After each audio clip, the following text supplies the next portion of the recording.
Hello everyone, welcome to my YouTube channel medical mentorship. Next जो आज का जो टॉपिक है वो बहुत ही ज़्यादा इम्पोर्टेंट टॉपिक है। जस्ट बिकॉज ये टॉपिक आपने अपने डेली रूटीन में भी देखा है, बट हम समझ नहीं पाते हैं कि ऐसा होता क्यों है या ऐसा क्यों हो रहा है। तो ये काफ़ी हेल्पफुल टॉपिक है और बहुत ही ज़्यादा इंटरेस्टिंग टॉपिक रहने वाला है। तो टॉपिक का नाम तो आपने देख ही लिया है। टॉपिक का नाम है haemolytic disease of the newborn.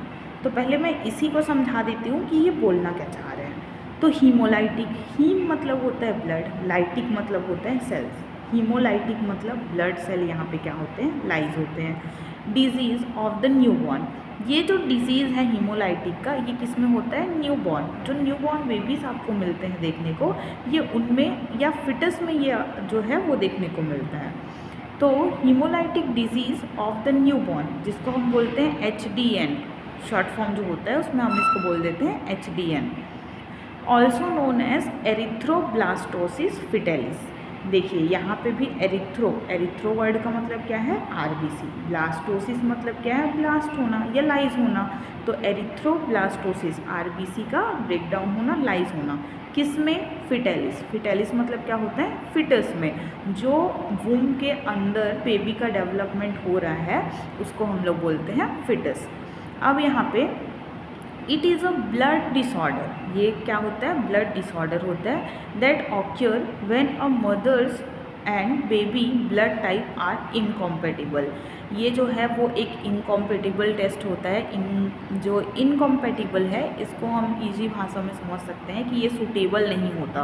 तो ये जब सूटेबल नहीं होता है, जब मदर का और जो बेबी का जो ब्लड है एक दूसरे के लिए, तो ये कंडीशन क्रिएट होता है और इसको मेनली हम बोलते हैं RH इनकॉम्पेटिबिलिटी, क्योंकि ये जो इनकॉम्पेटिबिलिटी है वो आपको देखने को मिलता है RH की वजह से, RH फैक्टर की वजह से देखने को मिलेगा। तो देखिए होता क्या है इसमें, एक हमारे पास होता है RH पॉजिटिव फादर, एक होता है हमारे पास RH नेगेटिव मदर। तो RH पॉजिटिव जो फादर है, मेनली सम टाइम पे तो क्या होता है, फादर ही हमेशा डोमिनेटिंग होते हैं। तो जो आपके RH पॉजिटिव फादर हैं, RH नेगेटिव मदर जो हैं, तो इन दोनों का जब क्या होता है, जब दोनों में फर्टिलाइजेशन होगा तो यहाँ पे जो उनका जो चाइल्ड जो डेवलपमेंट होगा, तो यहाँ पे जो फिटस बनता है, वो जो फिटस है वो क्या बनता है, RH पॉजिटिव बनता है, क्योंकि डोमिनेंट फादर है तो उन्हीं का जीन जो है वो एक्सप्रेस हो जाएगा और आपके फिटस जो है वो जब बनेगा तो उसका भी जो ब्लड ग्रुप है वो क्या रहेगा, RH पॉजिटिव ही रहेगा। बट मदर हमेशा क्या है, RH नेगेटिव ही है उनका ब्लड ग्रुप।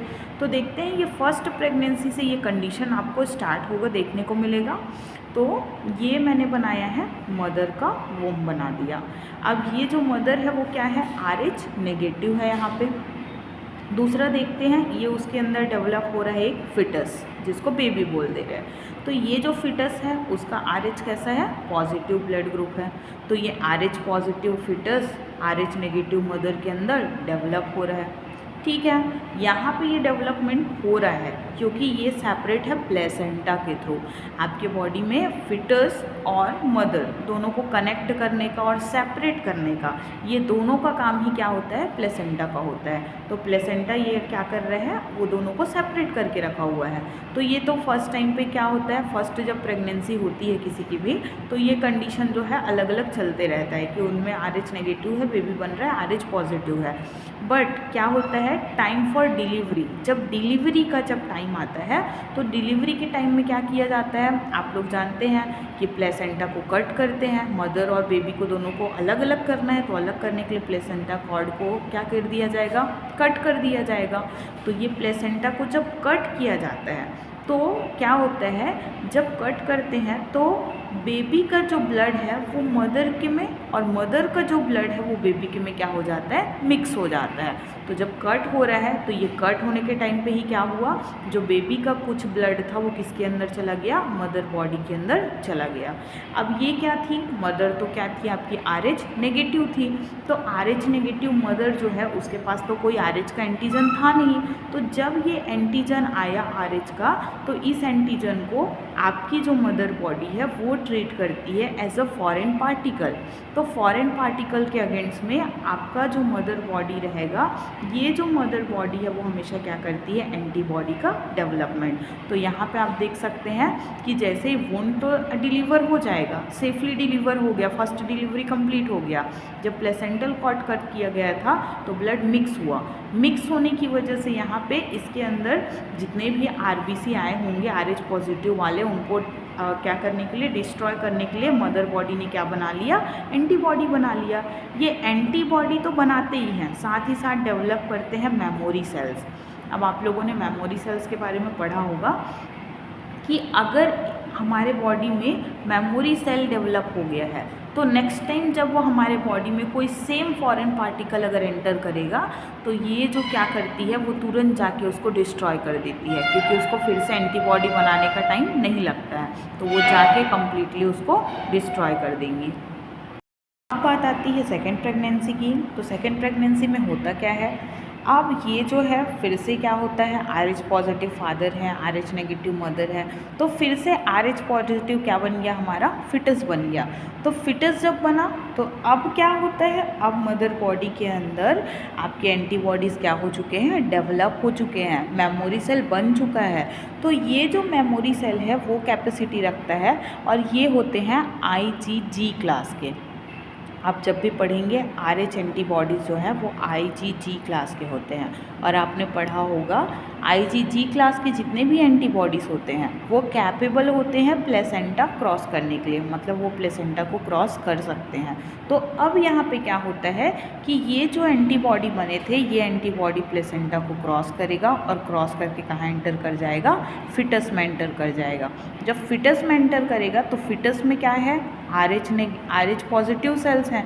RH पॉजिटिव मतलब RH के एंटीजन सेल्स में प्रेजेंट है।